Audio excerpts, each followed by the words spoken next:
paz do Senhor, igreja. Bom dia a todos. Um bom domingo na presença do Senhor para vocês, dentro da casa de vocês. Que a paz do Senhor Jesus possa estar com todos. A lição de hoje é a lição número 4.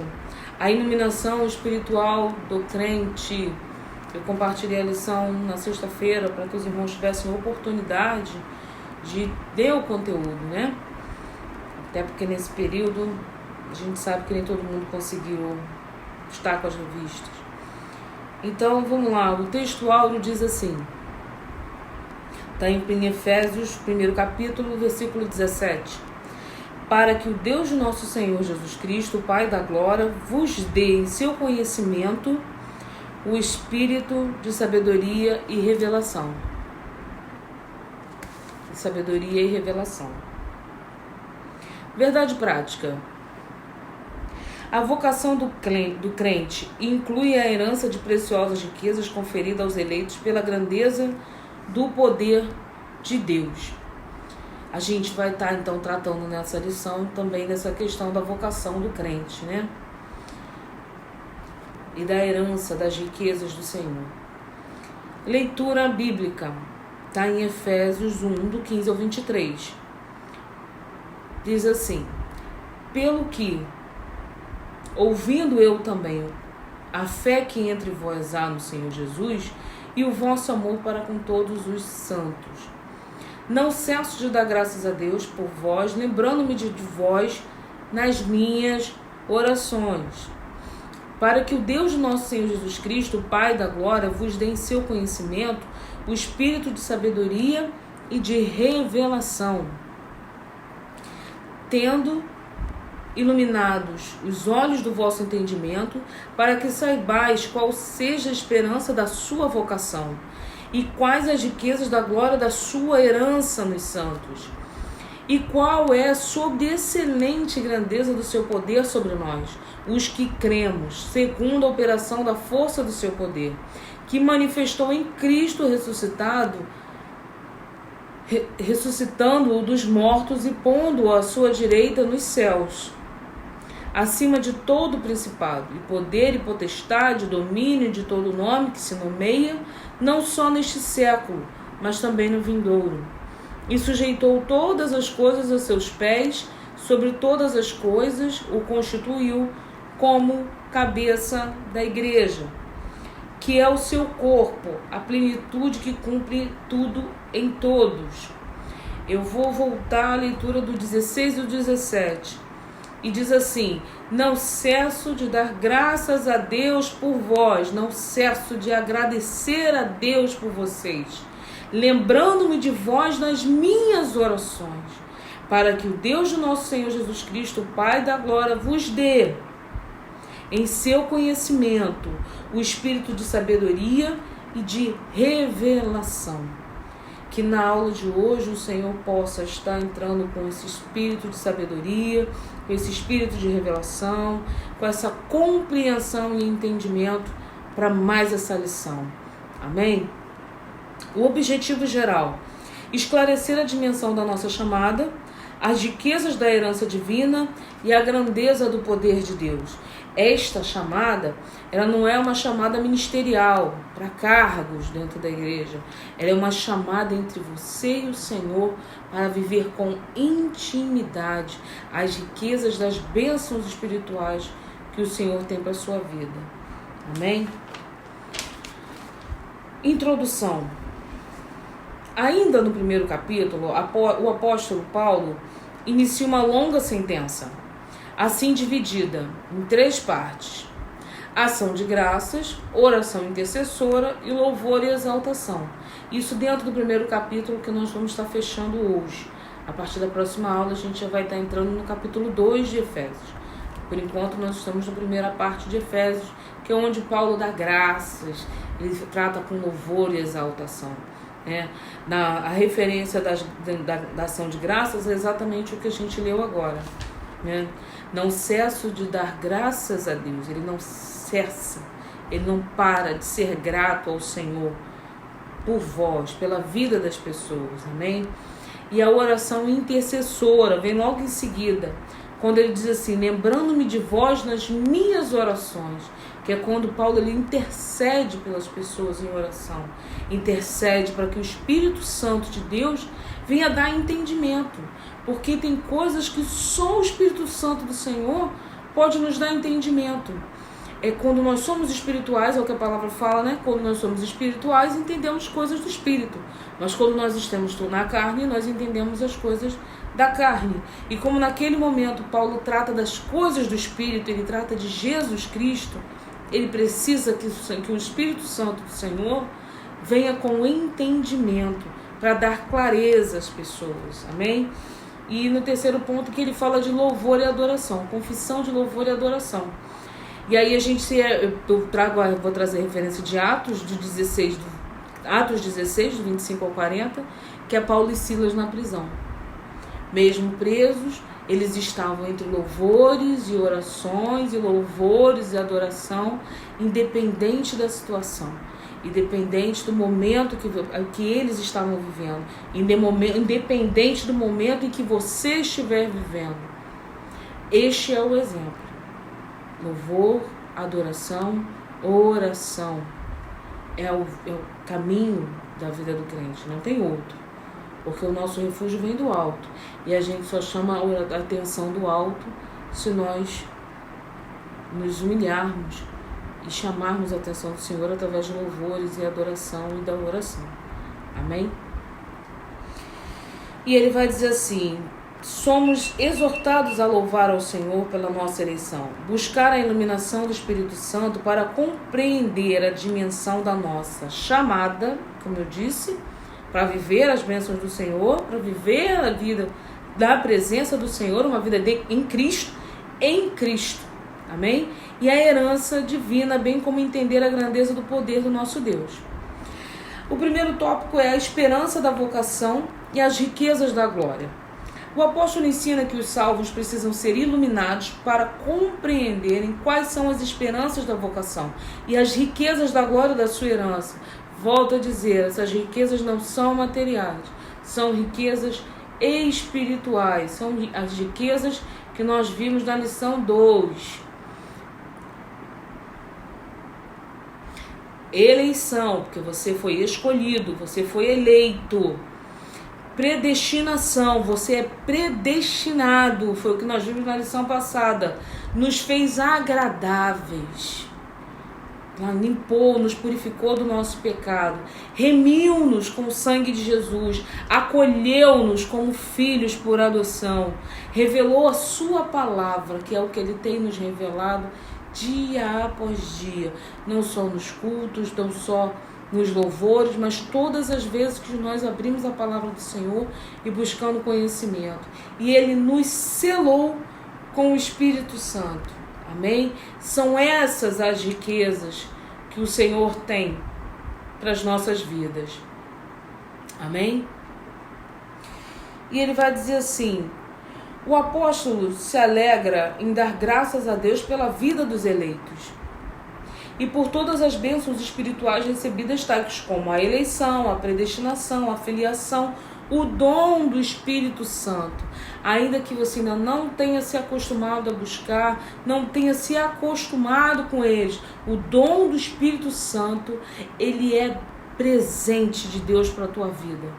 Não tem um outro nome, é um presente de Deus para a tua vida. Ter paz, domínio próprio, alegria, amado, paciência, longanimidade, a bondade. Isso é fruto, são os frutos que o Senhor colocou em você. Se ele ainda não germinou, vai germinar. Em nome de Jesus você vai dar fruto. E a filiação do Espírito Santo, ele intercede para que seja concedido aos seus leitores. É isso que Paulo está orando, né? Para que seja concedido a eles esse entendimento dessas bênçãos, o espírito da sabedoria e de revelação.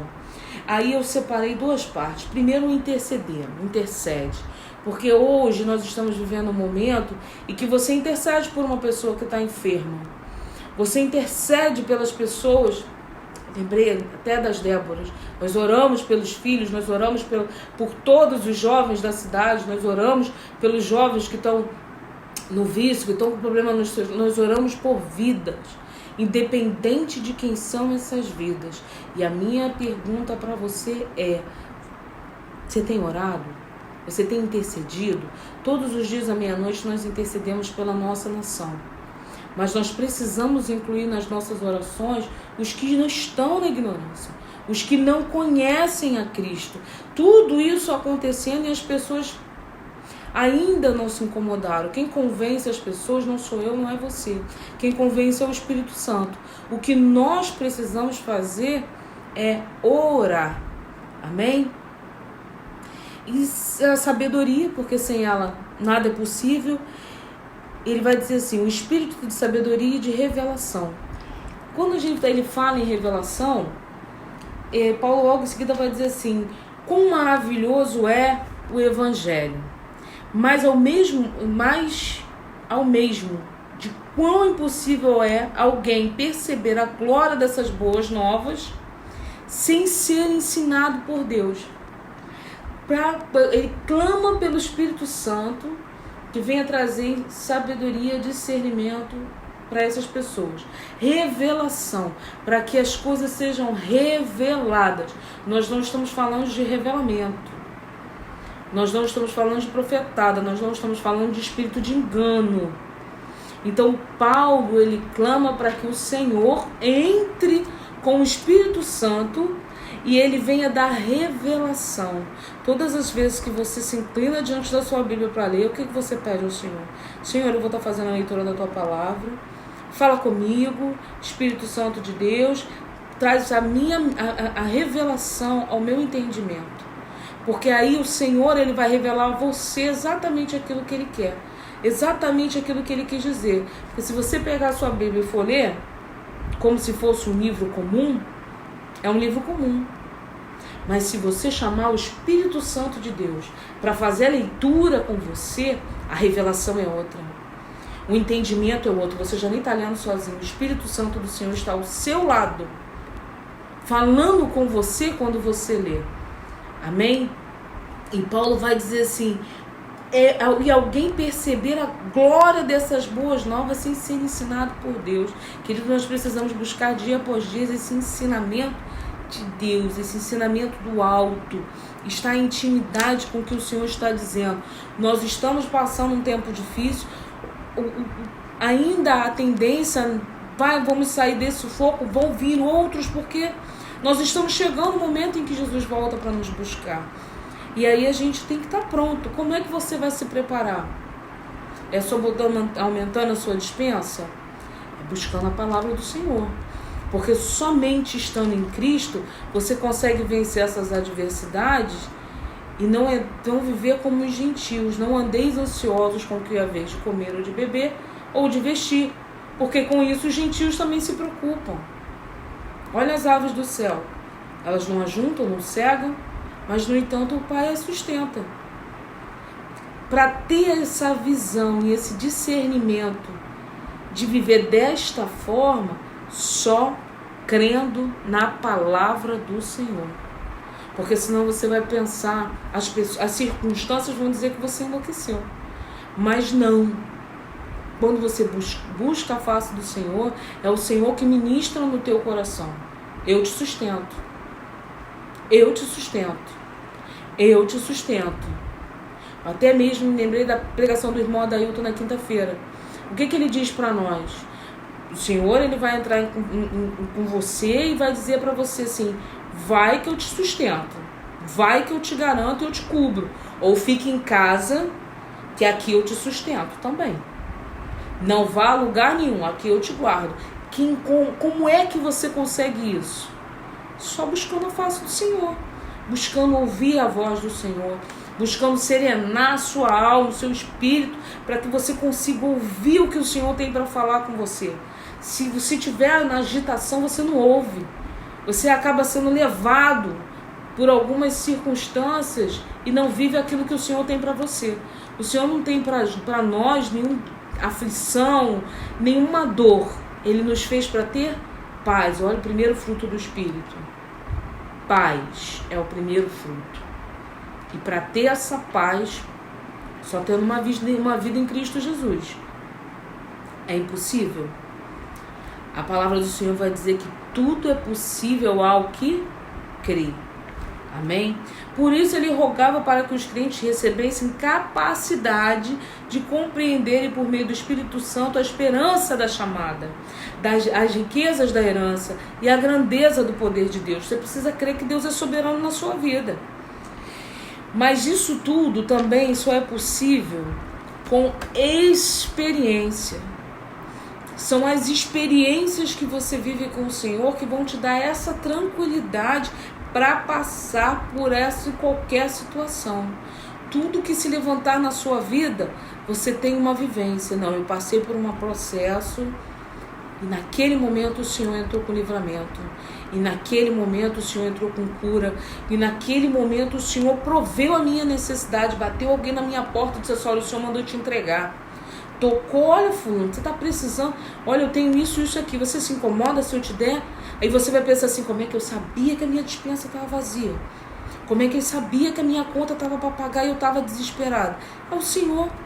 Nós como crentes, como pessoas que estamos em Cristo, que vivemos, que conhecemos experiências, você já ouviu certos testemunhos assim, mas o Senhor, Ele não quer mais que você viva dos testemunhos dos outros. Ele quer que você viva das suas experiências, porque Deus tem experiências para gerar em você. Amém? No segundo subtópico, ele vai falar da esperança da vocação. Em sua petição a Deus, Paulo intercede para que o Espírito Santo ilumine os crentes a fim de saberem qual seja a esperança da sua vocação. E aí, quando a gente vai falar em vocação, você vai ter que dizer para você que você é vocacionado.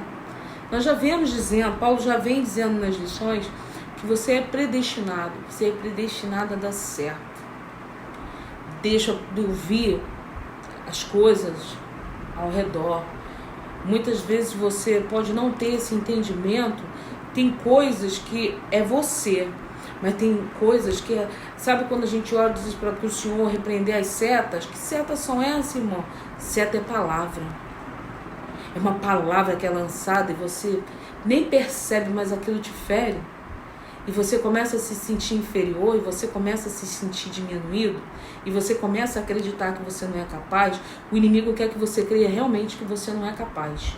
Mas você é vocacionado a ser filho por adoção do Senhor. O Senhor te adotou e você é herdeiro de todas as bênçãos, de toda a glória do Senhor. Ele não faz diferença de você para nenhum irmão que esteja muito mais tempo no Evangelho, você que chegou agora. Ele não faz diferença entre o irmão e o outro. Um dedo não tem diferença para o outro, todos eles têm função. Você é membro do corpo de Cristo. Amém? Assim, eles seriam capazes de experimentar e conhecer profundamente e espiritualmente os privilégios de serem vocacionados. Podemos dizer que tal esperança divide-se em pelo menos 3 aspectos. Essa é a lição dos 3. Mais tarde, até o final, vocês vão concordar comigo. Né? Nós vimos ali ação de graça, oração, louvor. Agora nós vamos ver que a esperança se divide em 3 aspectos. No passado, no presente e no futuro. Primeiro, você foi chamado. O Senhor te chamou. Amém? Ele é um chamado que teve iniciativa por eleição de Cristo. Você foi eleito, você nem sabia que Cristo te queria e você foi escolhido. Amém? Sabe quando você passa por alguém na rua e diz assim: olha, Jesus te ama. A pessoa diz assim: Jesus nem sabe que eu existo. Mentira. Ele existe, ele sabe sim. Ele conhece você. Amém? Ele conhece, como ele disse... na palavra diz, né? Eu te conheço desde o ventre da tua mãe. Amém? No presente, eu separei algumas passagens que vão justificar esse momento, né? No passado, vai estar em Efésios 1:7, e vai dizer assim: prossigo para o alvo, pelo prêmio da soberana vocação perdão, li errado.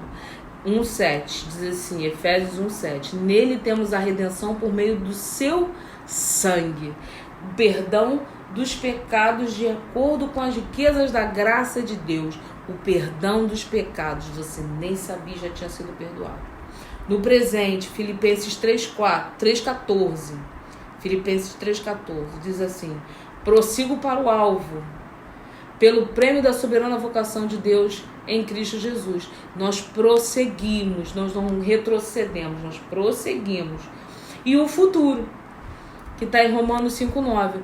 Logo, muito mais agora, tendo sido justificados pelo seu sangue, seremos por ele salvos da ira. Essa ira é o que ele fala, que quando transbordar o cálice da ira do Senhor, e ele for fazer Cristo voltar, de todo aquele processo que vai ficar sobre a terra para os que ficarem, que em nome de Jesus nós não seremos esse, mas que nesse processo nós seremos resgatados. A nossa aliança é feita com Cristo para nossa salvação.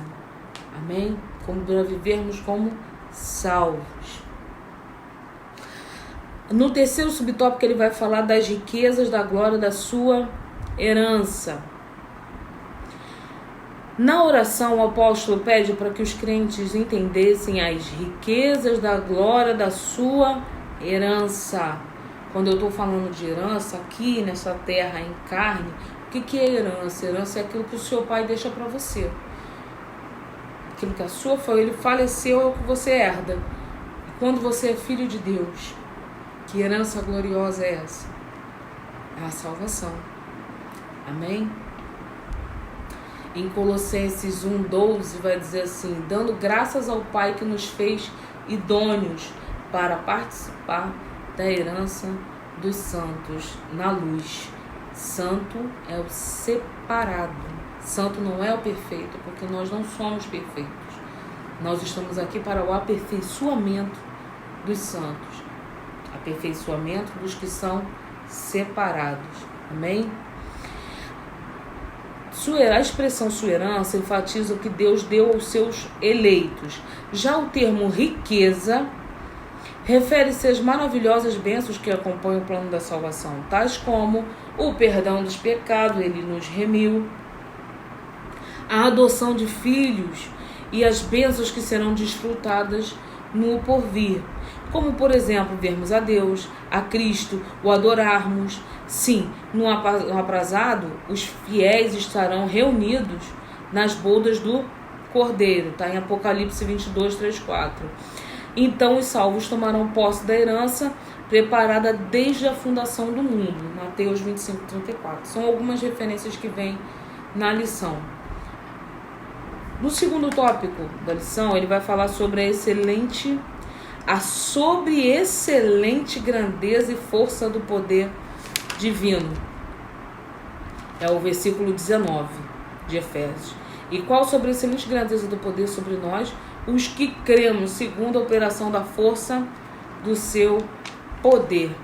Sobre excelência é algo... O ordinário é aquilo que é comum. O extraordinário é aquilo que é imperativo, que vai... que é além. Amém? Então, o sobre excelente diz assim: o apóstolo orou para que os salvos pudessem entender a sobre excelente grandeza do poder de Deus.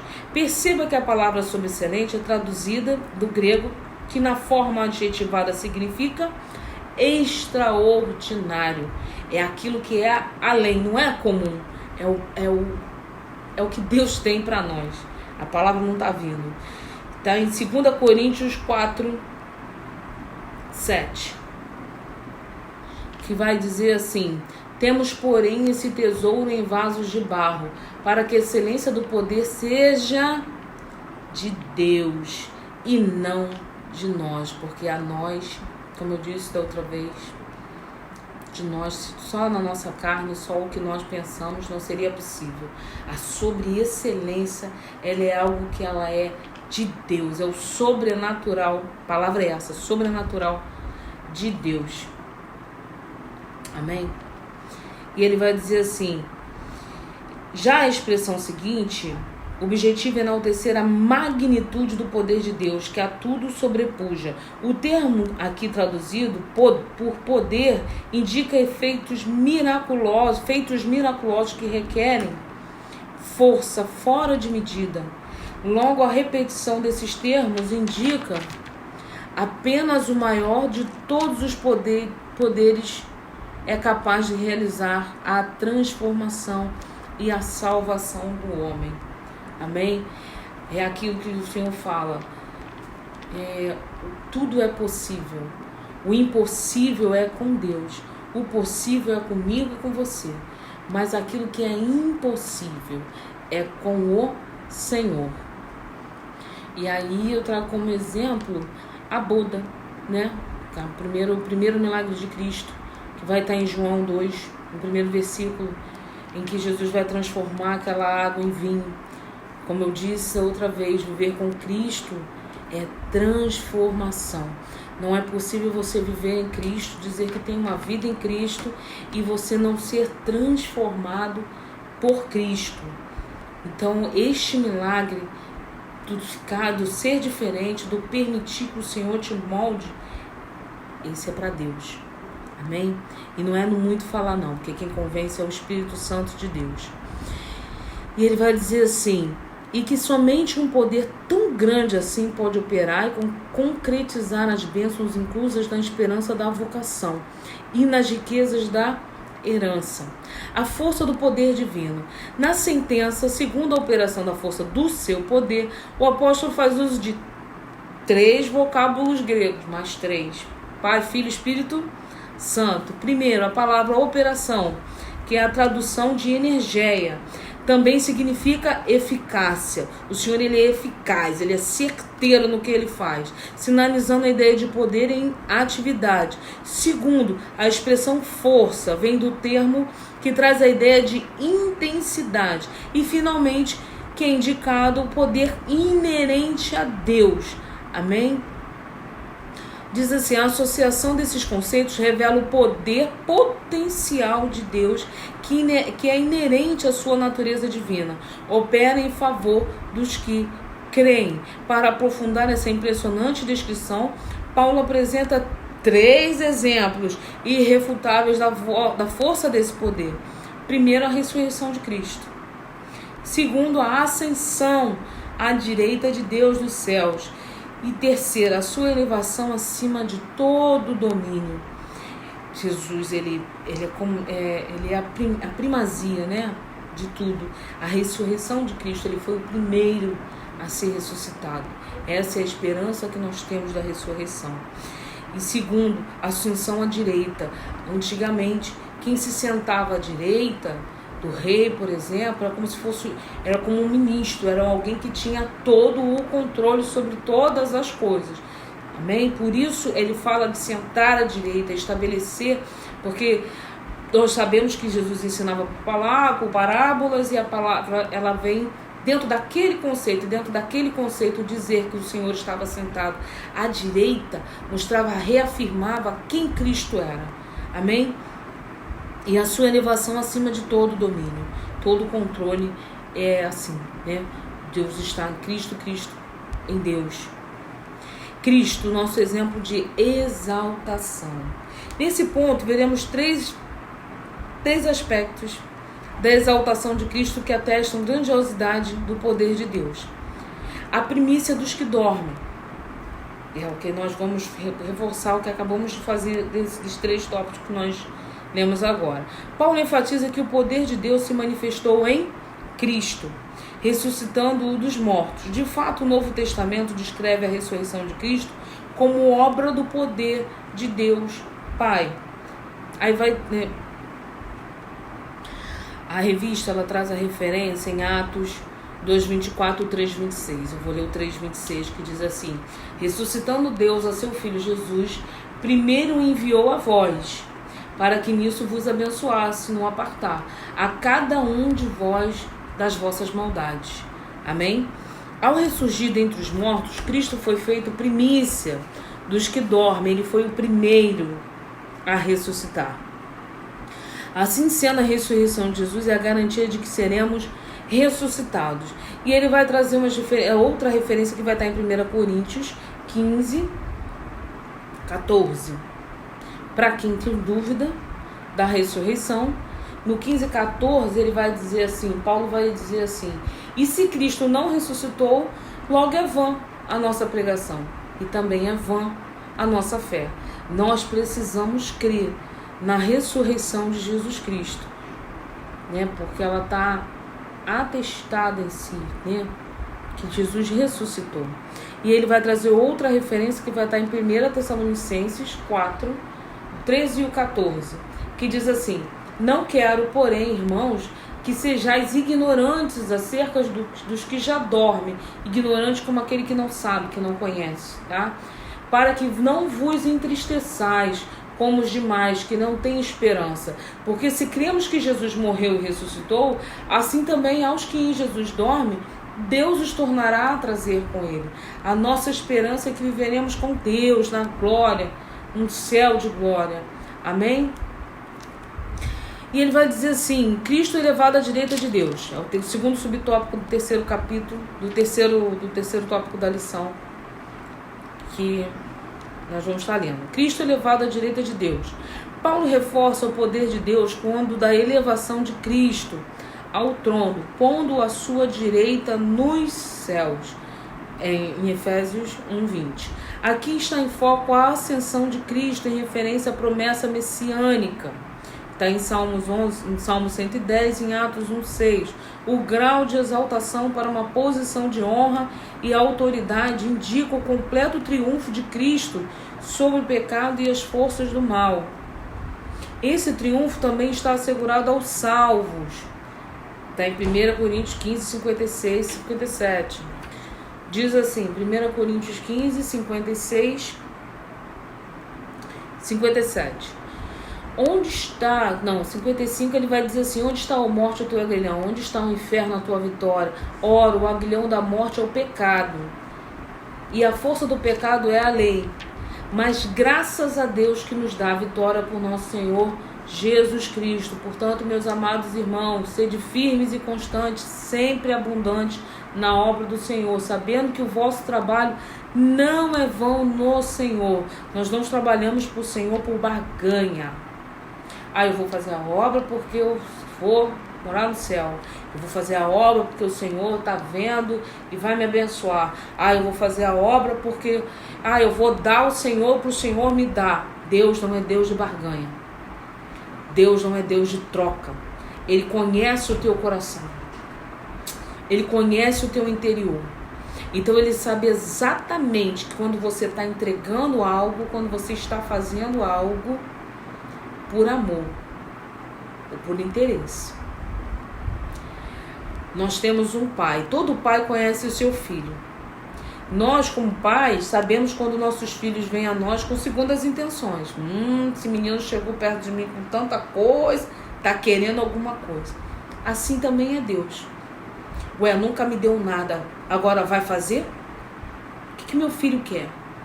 Aí ele vai sondar o teu coração, para que Deus receba a tua oração, a tua adoração, o teu sacrifício. Deus não é Deus que Ele quer que você venha bater ponto no culto.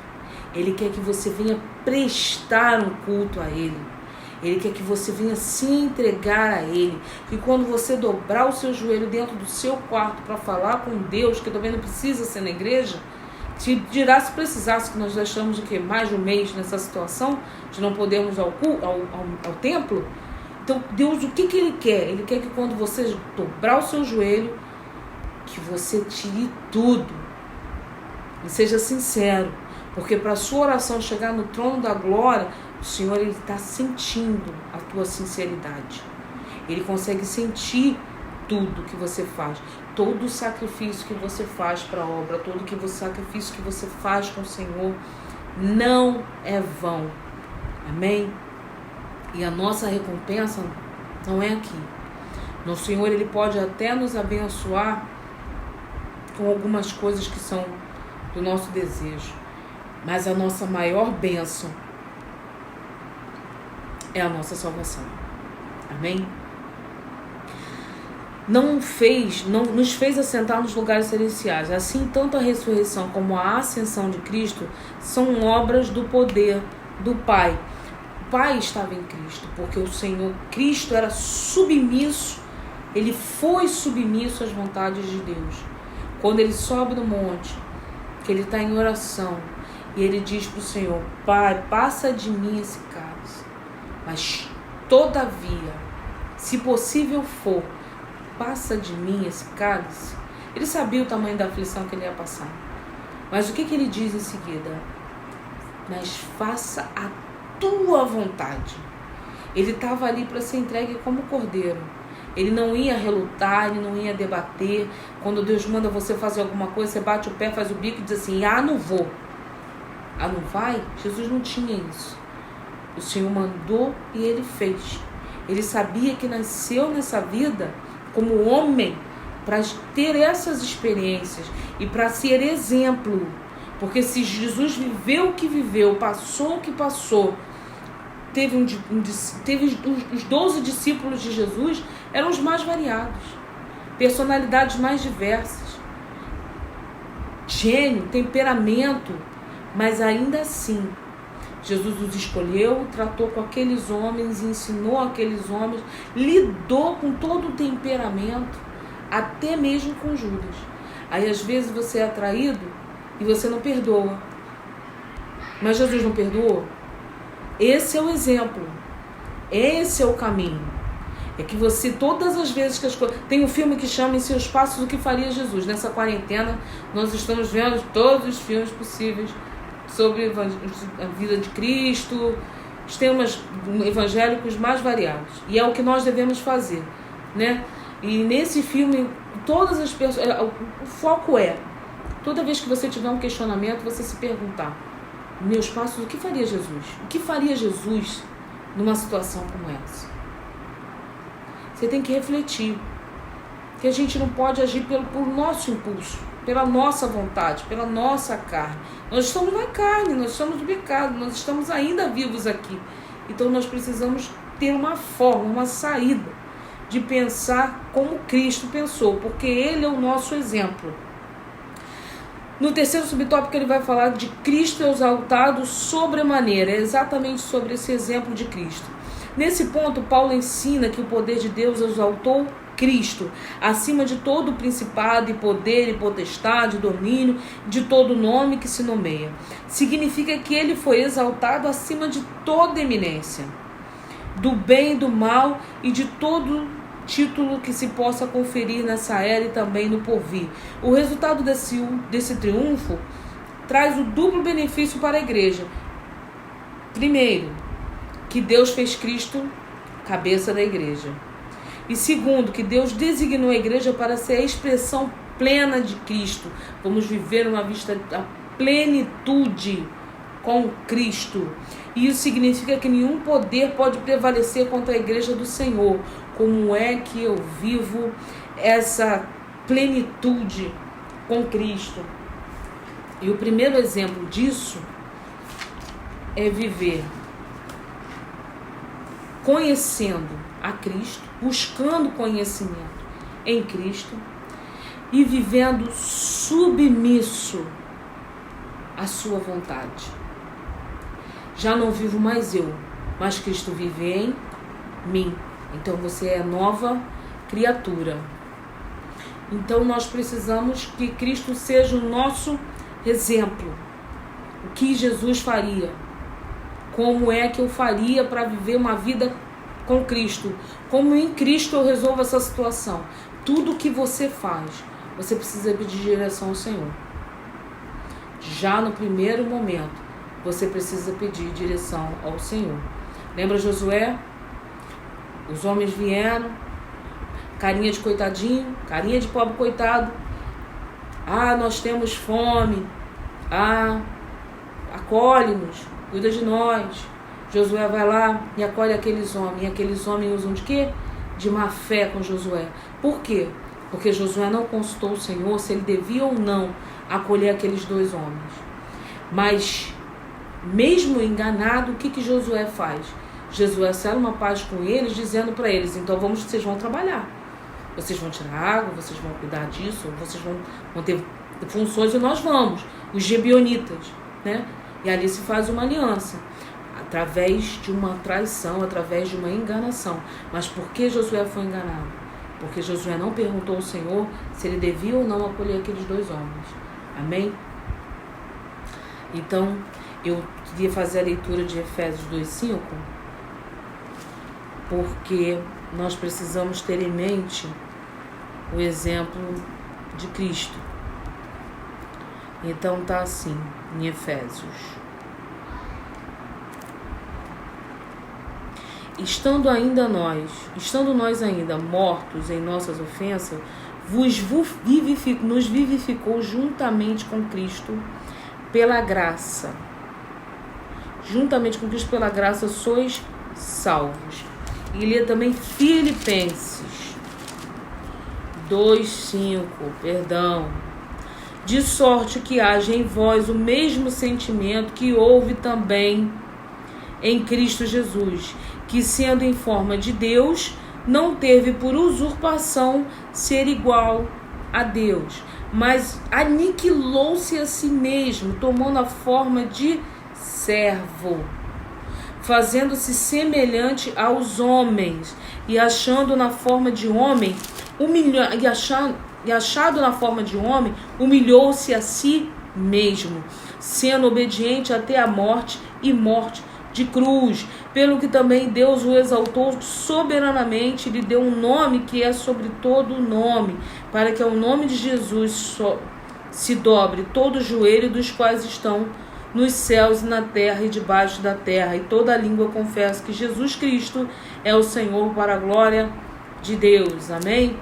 De sorte que haja em vós os mesmos sentimentos que houve em Cristo, né? Ele, mesmo sendo, né, em forma de Deus, ele não se usou disso para ser igual a Deus, muito pelo contrário, ele se aniquilou.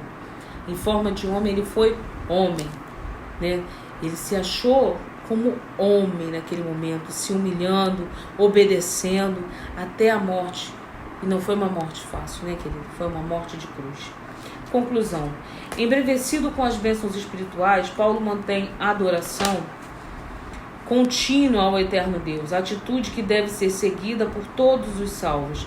A compreensão das dádivas da salvação demonstra o excelso valor daquilo que Deus fez por nós. Seus atos poderosos viabilizam a transformação e a glorificação dos que creem. Aleluia! Glória a Deus! Então, que nessa lição você tenha entendido que você é vocacionado, você é destinado às riquezas, à herança que Deus tem para as nossas vidas, uma vida de paz. Como filho, você tem direito a toda a glória que o Senhor tem. Mas para que tudo isso se cumpra na sua vida, é preciso ter uma vida em Cristo. Para quem está no mundo, é difícil entender o que nós vivemos.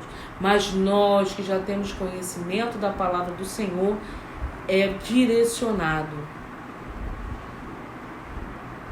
Aí, para encerrar, irmãos, eu vou estar lendo aqui em 2 Coríntios 2, do 9, que diz assim: mas como está escrito, para mim e para você que somos salvos, para nós que conhecemos a Cristo, reconhecemos a Cristo como Jesus, o único Senhor e Salvador das nossas vidas, as coisas que o olho não viu e o ouvido não ouviu e não subiram ao coração do homem, são as que Deus preparou para os que o amam. Mas Deus nos revelou pelo seu Espírito, porque o Espírito penetra todas as coisas, ainda as profundezas de Deus. Porque qual dos homens sabe as coisas do homem, senão o Espírito do homem? Ou seja, quando você está na carne, você entende das coisas da carne e que nela está. Assim também ninguém sabe as coisas de Deus, senão o Espírito de Deus. Então, nessa lição, Paulo clama por revelação do Senhor, que entre com o entendimento das coisas espirituais. Vamos ser mais espirituais, buscar os dons espirituais, buscar tudo aquilo que nós precisamos apresentar na presença do Senhor. A mudança não é de fora para dentro, é de dentro para fora. Toda transformação ela tem que partir de dentro de você. Deus não se alegra de sacrifícios. Ele tem prazer na obediência e não em sacrifícios. Que a aula tenha sido bênção para vocês. Que em nome de Jesus vocês tenham um domingo abençoado. Em nome de Jesus. Amém.